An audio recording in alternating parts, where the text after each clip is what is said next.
2008 and the financial crisis that happened that year. So what has President Trump done so far that has given us this competitive edge? Look at that list right now, ahead of Singapore, Germany, Switzerland, and Japan. Here now to weigh in, Senior Fellow at the National Taxpayers Union, Mattie Duppler. Mattie, thanks so much for coming on this morning. I have to think that the corporate tax cut, bringing us down to a competitive level with other countries for those big businesses, has got to help. Well, that is the beauty of the tax reform bill that was passed into law last December.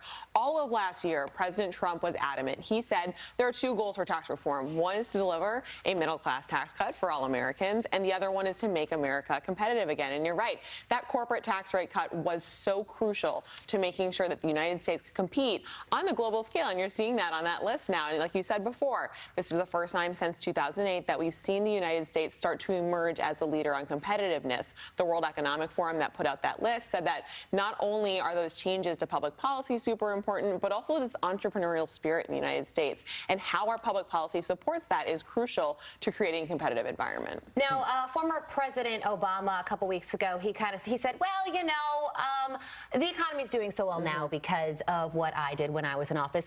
Can Obama take any credit for where we are right now? Economies are cyclical. They don't just depend on presidents, but I do think that we have underestimated over time how important it is to have certainty in public policy that allows businesses to anticipate and then invest as a result of those public policies. So one of the problems over the President Obama years is that for many, many years, we had the growing regulatory regime that created uncertainty for these businesses. And on top of that, every year, President Obama would release his budget and there would be more tax hikes, more uncertainty for businesses. That makes it very difficult for businesses to plan over the long term to invest here in the country. Now, you said in the beginning, you said that there was two phases of this plan that the president had. He wanted to make business more competitive and also get the middle class a tax cut and get them more money. There hasn't been that great feeling from a lot of the workers here in this country that the tax cuts are working for them. Maybe that's changing now? Well, and especially when you look at the United States economy, something that drives growth is consumer spending. So making sure that Americans have more money in their pocket was a crucial component to getting the economy turning again, not just making sure businesses could invest, but that workers then could have more money to go spend in that economy. And we're seeing a pay raise, right? Exactly right. And so workers were expected to have a pay raise as a result of that corporate tax cut so that businesses could invest back in that workers, but also because the overall economy would grow, there'd be bigger slices of the pie that workers would have a cut of.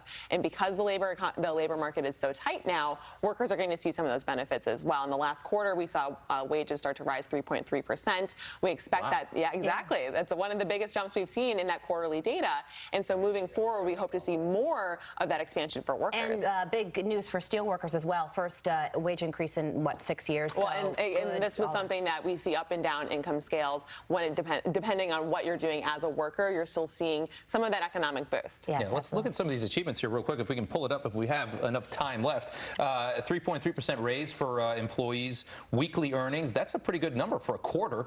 You got the big one was that August, right there in the middle, the August job number, 7.1 million job openings in this country in August. That is a tremendous amount of available jobs, and when there's that many jobs available, employers have to pay more to get people to come in. That's how you see an economy boom. Exactly right. And workers, if they don't like their job, they can leave and find another job, maybe that same day. That gives you a lot of enthusiasm for workers and for the economy. There you go. All good news. Exactly. How rare is that? And it's early in the morning, too. Mattie, thank you so much for your time. We appreciate it. The time now is 37 minutes after the hour. Verbal attacks turn physical. He just hauled off and punched me.